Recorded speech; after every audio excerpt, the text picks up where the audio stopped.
بسم اللہ الرحمن الرحیم۔ سعد بن ابی وقاص نے پہلا نعرہ لگوا دیا۔ مجاہدین تیار ہو گئے۔ مجاہدین نے تیسرے نعرے پر آگے بڑھنا تھا۔ پہلے بھی ذکر ہو چکا ہے کہ مسلمانوں کے ان نعروں سے فارسی واقف تھے۔ رستم نے 2 مرتبہ یوں کیا تھا کہ مسلمانوں نے پہلا نعرہ لگایا تو رستم نے حملہ کروا دیا تاکہ مسلمانوں کو تیاری کی مہلت ہی نہ مل سکے۔ مسلمانوں کے سپہ سالار کا سخت حکم تھا کہ تیسرے نعرے سے پہلے اپنی جگہ سے نہ ہلیں۔ پہلے نعرے پر فارسیوں نے ایک ایسی چال چلی جو پہلے کبھی نہیں چلی تھی۔ وہ یہ کہ ان کے گھوڑ سوار تیر انداز آگے آ گئے اور انہوں نے مجاہدین پر تیروں کی بوچھاڑیں پھینکنی شروع کر دی۔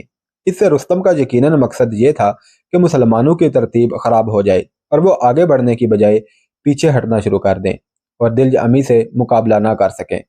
سعد رضی اللہ تعالیٰ عنہ نے دشمن کی یہ چال دیکھی تو دوسرا نعرہ لگوا دیا۔ اس جنگ کو تفصیل سے بیان کرنے والے مورخوں نے لکھا ہے کہ کاکا رضی اللہ تعالیٰ عنہ نے دیکھا کہ دشمن تیر اندازی کرتا آ رہا ہے اور تیر اندازوں کے پیچھے پیادہ دستے آ رہے ہیں، تو کاکا ایسے جوش میں آ گئے جس میں غصہ بھی تھا اور عتاب بھی۔ وہ سپہ سالار کا یہ حکم بھول گئے کہ تیسرے نعرے سے پہلے کوئی حرکت نہیں کرنی۔ اے بنو تمیم، انہوں نے اپنے قبیلے کو للکارا، خدا کی قسم میں فارسیوں کی یہ چال کامیاب نہیں ہونے دوں گا، میرے پیچھے آؤ۔ انہوں نے تیسرے نعرے کا انتظار کیے بغیر گھوڑے کو ایڑ لگا دی اور ان کے پورے قبیلے کے سوار تلواریں اور برچیاں تانے ان کے پیچھے گئے۔ سپہ سالار سعد بن ابی وقاص رضی اللہ تعالیٰ عنہ نے یہ دیکھا تو پریشان ہو گئے۔ پریشانی کی ایک وجہ تو یہ تھی کہ کاکا جیسے ذمہ دار عہدیدار نے سپہ سالار کے حکم کی خلاف ورزی کی تھی۔ امیر لشکر کی حکم عدولی کو گناہ سمجھا جاتا تھا۔ دوسری پریشانی یہ تھی کہ پورا میدان جنگ سعد کی نظر میں تھا۔ دشمن کی نقل و حرکت اور چالوں کو وہی دیکھ رہے تھے، اس لیے وہی بہتر سمجھتے تھے کہ کسے آگے بڑھانا اور کسے پیچھے رکھنا ہے۔ کاکا اپنے قبیلے کی قیادت کرتے ہوئے دشمن کی آگے بڑھتی ہوئی صفوں میں گھس گئے تھے۔ ان کی بہادری، بے خوفی اور جارحانہ قیادت پر کسی کو شک نہ تھا۔ ان کے حملے کا زور سوار تیر اندازوں پر تھا۔ یا اللہ، سعد بن ابی وقاص نے ہاتھ اٹھا کر اللہ سے التجا کی، کاکا کو معاف کر دے اور اس کی مدد فرما۔ بے شک اس نے مجھ سے اجازت نہیں لی، میں اسے اجازت دیتا ہوں۔ اللہ اے غفور الرحیم، اس کی مدد فرما، اس کی حفاظت فرما۔ یہ تھی سپہ سالار اور امیر لشکر کی اعلیٰ ظرفی اور فیاضی۔ کاکا نے یہ کامیابی حاصل کر لی کہ دشمن کے سوار تیر اندازوں کو درہم برہم کر کے اپنے لشکر کو تیروں سے بچا لیا اور اس کے ساتھ فارسیوں کی ترتیب کو اور اس کے جنگی پلان کو تہو بالا کر دیا۔ مستند تاریخوں کے مطابق مجاہدین کے لشکر میں ایک اور بد نظمی پیدا ہو گئی۔ کاکا کو یوں دشمن پر حملہ آور ہوتے دیکھ کر قیس بن اشعث نے اپنے قبیلے کو یوں للکارا، بہادرو، بنی تمیم کو دیکھو کس طرح دشمن کے اندر جا کر اس کا جگر چاک کر رہے ہیں، تم نے ان سے زیادہ بہادری دکھانی ہے۔ بنو تمیم، اللہ کی راہ میں تم سے آگے نہ نکل جائیں، میرے پیچھے آؤ۔ ایک اور قبیلہ دشمن پر ٹوٹ پڑا اور سعد بن ابی وقاص اس کے لیے بھی دعا کرنے لگے۔ اس قبیلے کا سردار عمر بن مادی کرب تھا جس نے قبیلے کو خوب بھڑکایا اور اکسایا تھا۔ پھر ایک اور قبیلے کا سردار ابن ذی البردین جوش میں آ گیا۔ اس نے بھی اپنے قبیلے کو مشتعل کر دیا اور سپہ سالار کی اجازت کے بغیر حملہ کر دیا۔ اس طرح بنو تمیم کی تقلید میں 4 اور قبیلے بنو اسد، بنو نخو، بنو بجیلہ اور بنو کنندہ حیرت انگیز بہادری سے دشمن کی صفوں میں حملہ آور ہوئے۔ یہ بڑا ہی شدید اور تیز رفتار حملہ تھا جس سے یہ کامیابی حاصل ہوئی کہ رستم کا پلان تباہ ہو گیا اور اس کی فوج کی نہ صرف ترتیب بکھر گئی بلکہ اس کا جانی نقصان بھی خاصا ہوا۔ لڑائی نے ایسی صورتحال اختیار کر لی تھی کہ نہ رستم کا اپنی فوج پر نہ سعد بن ابی وقاص کا اپنے لشکر پر کنٹرول رہا تھا۔ علامہ شبلی نعمانی بلازری اور طبری کے حوالے سے لکھتے ہیں کہ سعد بن ابی وقاص رضی اللہ تعالیٰ عنہ حشو و حضو سے اپنے لشکر کی سلامتی اور کامیابی کے لیے دعائیں کر رہے تھے۔ دعا کے سوا وہ اور کر بھی کیا سکتے تھے۔ دعا مانگتے مانگتے ان پر رکت طاری ہو گئی۔ کاکا بن عمر اور قبیلوں کے وہ سالار جو سپہ سالار کے حکم کے بغیر دشمن پر ٹوٹ پڑے تھے کوئی اناڑی نہیں تھے۔ ان میں صرف جذبات کا ہی جوش نہ تھا بلکہ وہ عسکری ذہانت سے آگے بڑھے اور لڑ رہے تھے۔ تیسرے نعرہ تکبیر پر دوسرے قبیلے بھی ان سے مل گئے تھے۔ کاکا نے یہ کمال کر دکھایا تھا کہ سوار تیر اندازوں کو بکھیر کر دشمن کے ایک پہلو پر جا حلہ بولا تھا، دوسرے پہلو پر 2 اور قبیلوں نے مل کر حملہ کیا تھا۔ اس کے نتیجے میں پہلوؤں کے دستے قلب کے دستوں میں گڈ مڈ ہو گئے اور پھر دشمن کی فوج میں قلب کی جگہ شگاف پیدا ہو گیا جس سے مسلمان سالاروں نے بہت فائدہ اٹھایا۔ رستم نے اس صورتحال میں بہتر سمجھا کہ اپنی فوج کو پیچھے ہٹا لے۔ وہ ابھی تک اپنے متحرک تخت پر بیٹھا میدان جنگ میں بھگی دوڑاتا پھر رہا تھا۔ اس نے اپنی فوج کو دستہ بدستہ پیچھے ہٹا لیا مسلمان سالار پہلے ہی محسوس کر رہے تھے کہ انہیں پیچھے ہٹانا چاہیے۔ انہوں نے اپنا یہ مقصد حاصل کر لیا تھا کہ فارس کی فوج کا دم خم اور جوش و خروش توڑ دیا اور اس کی ترتیب اور تنظیم کو بری طرح بکھیر دیا تھا۔ دونوں فوجیں پیچھے ہٹ گئیں۔ کچھ دیر بعد دونوں فوجوں نے اپنی اپنی تنظیم اور ترتیب بحال کر لی۔ سعد بن ابی وقاص رضی اللہ تعالیٰ عنہ نے بالا خانے سے پیغام پھینکا جو قاصد نے فوراً قائم مقام سپہ سالار خالد بن ارطفا تک پہنچا دیا۔ یہ سالاروں کے نام تھا۔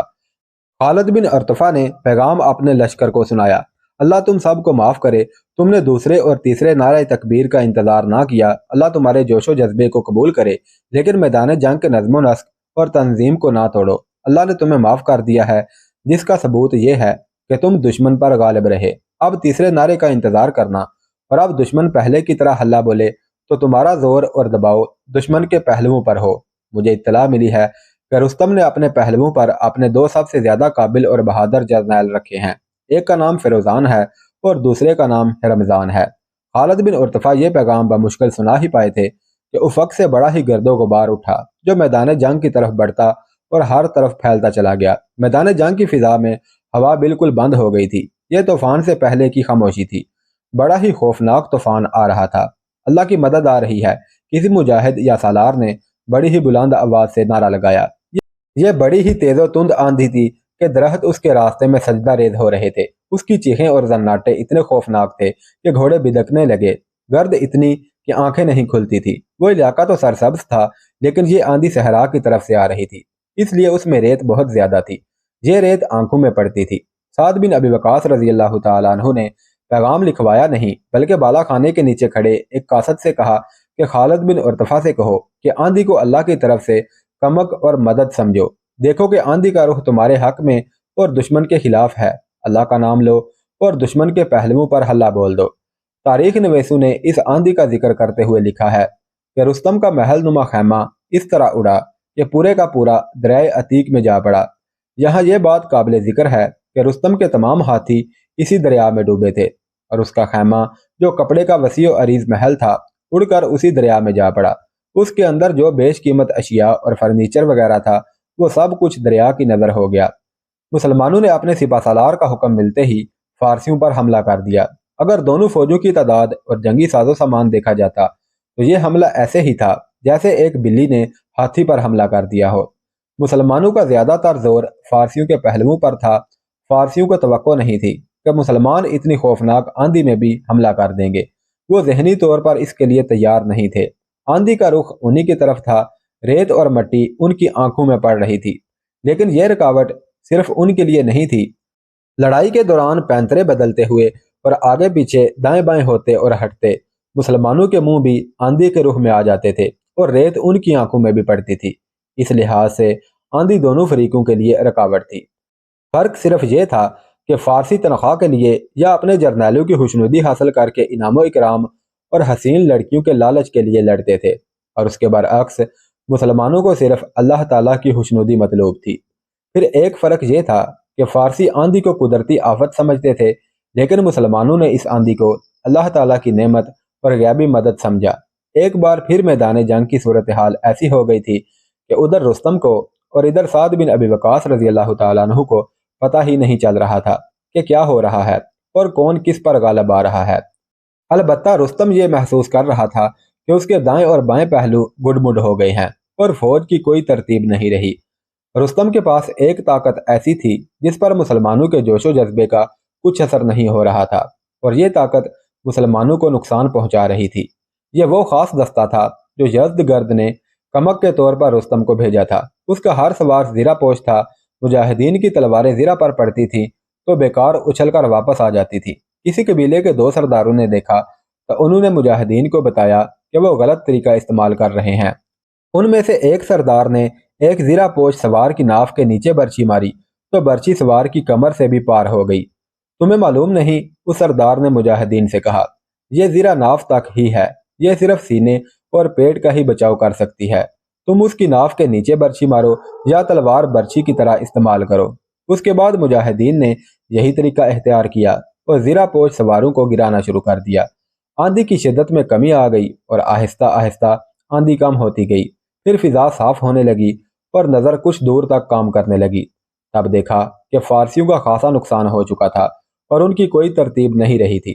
سعد بن ابی وقاص رضی اللہ تعالیٰ عنہ کی طرف سے یہ پیغام آیا کہ دباؤ جاری رکھو اور رستم تک پہنچو۔ یہ پیغام جب کاکا تک پہنچا تو انہوں نے اپنے قبیلے کے کچھ منتخب مجاہدین کو ساتھ لیا اور اس طرف چل پڑے جس طرف انہیں رستم کی موجودگی کا شک تھا۔ ان مجاہدین کو زیادہ دور نہ جانا پڑا، انہیں رستم کی تخت بردار بگھی نظر آ گئی، لیکن رستم تخت پر نہیں تھا۔ اس وقت فارس کی فوج کے پاؤں اکھڑ چکے تھے۔ سعد بن ابی وقاص رضی اللہ تعالیٰ عنہ کی طرف سے پیغام آیا کہ پل کی طرف دیکھو، فارسی بھاگ رہے ہیں۔ حضرت عمر اور مثنہ بن حارثہ کی دانش مندی اس وقت سامنے آئی جب فارسی پسپا ہونے کے لیے پل پر ہجوم کیے ہوئے تھے۔ گھوڑے اور انسان آپس میں اس طرح پھنس گئے تھے کہ ایک قدم چل نہیں سکتے تھے۔ کچھ فارسی فوجیوں کو دریا میں چھلانگیں لگاتے دیکھا گیا، لیکن لڑائی ابھی تک جاری تھی۔ پہلے ایک باب میں بیان ہو چکا ہے کہ حضرت عمر رضی اللہ تعالیٰ عنہ نے سعد بن ابی وقاص رضی اللہ تعالیٰ عنہ کو یہ ہدایت بھیجی کہ تم دریا کے پار نہ جانا بلکہ فارسیوں کو دریا کی طرف لانے کی کوشش کرنا۔ مثنہ بن حارثہ رضی اللہ تعالیٰ عنہ نے بھی شہادت سے پہلے یہی وصیت کی تھی کہ جو کوئی بھی میرا جانشین ہوگا اسے بتا دینا کہ دریا کے پار جا کر لڑائی نہ لڑنا، دشمن کو اپنی طرف گھسیٹ لینا تاکہ دریا اس کی پشت پر رہے۔ اب جب کہ فارسی پسپا ہو رہے تھے تو حضرت عمر اور مثنہ بن حارثہ کی رائے کے فائدے سامنے آ رہے تھے۔ دریا عبور کرنے کے لیے ایک تو پل تھا اور پل سے تھوڑی ہی دور ایک عارضی پشتا تھا۔ فارسیوں کی پوری فوج ایک ہی بار پل سے نہیں گزر سکتی تھی۔ اس دریا کا ایک فائدہ پہلے ہی مسلمانوں کو حاصل ہو چکا تھا، وہ یہ کہ فارسیوں کے تمام ہاتھی بھاگ کر دریا میں اترے اور دریا انہیں بہا کر لے گیا تھا۔ پھر ایک فائدہ یہ بھی تھا کہ پسپا ہونے والے بیشتر فارسی دریا میں اترنے سے ڈرتے تھے، اس لیے وہ دریا کے کنارے ڈرے ہوئے ہجوم کی صورت اکٹھے ہوتے اور ادھر ادھر دوڑتے تھے۔ پہلے بیان ہو چکا ہے کہ اب لڑائی کی صورتحال ایسی ہو گئی تھی جیسے عام سے لوگ ایک دوسرے کا خون بہا رہے ہوں۔ سالار بھی سپاہیوں کی طرح لڑ رہے تھے اور دونوں طرف کسی کا کنٹرول نہیں رہا تھا۔ کاکا رضی اللہ تعالیٰ عنہ اپنے منتخب آدمیوں کے ساتھ رستم تک پہنچ گئے، لیکن رستم اپنے حفاظتی دستے کے حصار میں تھا اور اس دستے کی تعداد زیادہ تھی۔ اس کے مقابلے میں کاکا کے ساتھ آدمی تھوڑے تھے۔ حفاظتی دستے کا ہر آدمی اپنی جان پر کھیل کر لڑ رہا تھا، جس سے مجاہدین کو خاصی دشواری پیش آ رہی تھی۔ یہاں مورخوں میں کچھ اختلاف پایا جاتا ہے۔ زیادہ تر مورخ لکھتے ہیں کہ جب آندھی میں مسلمانوں نے حملہ کیا تھا تو سوار مجاہدین بھی گھوڑوں سے اتر آئے تھے اور سب نے پیادہ حملہ کیا تھا کیونکہ انہوں نے اسی میں سہولت سمجھی تھی۔ ایسے مورخوں کی تعداد کم ہے جنہوں نے لکھا ہے کہ جو مجاہدین سوار تھے انہوں نے گھوڑوں پر ہی سوار ہو کے حملہ کیا تھا۔ بہرحال اس سے کچھ فرق نہیں پڑتا کہ مجاہدین پیادہ تھے یا سوار۔ قابل توجہ حقیقت یہ ہے کہ اتنی کم تعداد مجاہدین نے اپنے سے 3 گنا زیادہ اور بہتر ہتھیاروں سے مسلح فوج کو بے بس کر دیا تھا۔ کاکا اور ان کے جانباز رستم کا حصار توڑنے کے لیے جان کی بازی لگائے ہوئے تھے۔ ان میں سے بعض تو زخمی ہو گئے تھے مگر پھر بھی لڑ رہے تھے۔ ایک تو یہ بار کا بڑا ہی شدید اور خون ریز تھا، دوسرا یہ کہ فارسیوں کے گھوڑوں کی اڑائی ہوئی گرد میں کچھ نظر نہیں آتا تھا۔ اس کا نتیجہ یہ ہوا کہ رستم نکل گیا۔ جانباز مجاہدین کو پتہ ہی نہ چلا۔ انہیں اس وقت پتہ چلا جب رستم کے بچے کچے محافظ ادھر ادھر بھاگ گئے۔ مجاہدین نے رستم کو بہت ڈھونڈا لیکن وہ کہیں نظر نہ آیا۔ دریا کے قریب ہی بہت سی خچریں کھڑی تھی جن پر سامان لدا ہوا تھا اور سامان پر چمڑے کے ترپال پڑے ہوئے تھے۔ کچھ سامان زمین پر پڑا ہوا تھا۔ یہ ایک ڈھیر کی صورت تھی۔ رستم اس سامان میں چھپ گیا تھا۔ مجاہدین وہاں تک جا پہنچے، پھر وہ رستم کی تلاش میں بکھر گئے۔ ہلال بن علقمہ نام کا ایک مجاہد سب سے الگ تھلگ رستم کو ڈھونڈ رہا تھا۔ اسے سامان کے ایک اور ڈھیر میں حرکت سی محسوس ہوئی۔ اس سامان کے ارد گرد رسی بندھی ہوئی تھی۔ ہلال بن علقمہ نے اتنے زور سے تلوار ماری کہ رسی کٹ گئی اور سامان گر پڑا۔ ہلال کو اس میں کوئی انسان نظر نہ آیا۔ مورخوں کی تحریروں کے مطابق رستم سامان کے اسی ڈھیر کے اندر چھپا ہوا تھا۔ یہ لوہے اور لکڑی کے بکس تھے۔ ہلال نے جب تلوار سے رسی کاٹ دی تھی تو ایک بڑا وزنی بکس رستم کی پیٹھ پر گرا تھا جس سے اس کی ریڑھ کی ہڈی کو بڑی شدید ضرب لگی۔ ہلال کو پتہ نہ چلا، وہ وہاں سے ہٹ گیا۔ رستم چھپا ہوا ہلال بن علقمہ کو دیکھ رہا تھا۔ جب ہلال کچھ دور چلا گیا تو رستم سامان میں سے پیٹ کے بل رینگتا ہوا نکلا۔ معلوم ہوتا ہے کہ ریڑھ کی ہڈی پر ضرب لگنے سے وہ اٹھ کر کھڑا نہیں ہو سکتا تھا۔ اگر وہ اٹھا بھی تو تیز نہ چل سکا۔ اسے صرف دریا پناہ دے سکتا تھا۔ دریا چند قدم دور تھا۔ رستم زیادہ دیر کھڑا نہ رہ سکا، وہ پیٹ کے بل رینگتا ہوا دریا میں چلا گیا۔ اس وقت ہلال بن علقمہ نے اسے دیکھ لیا۔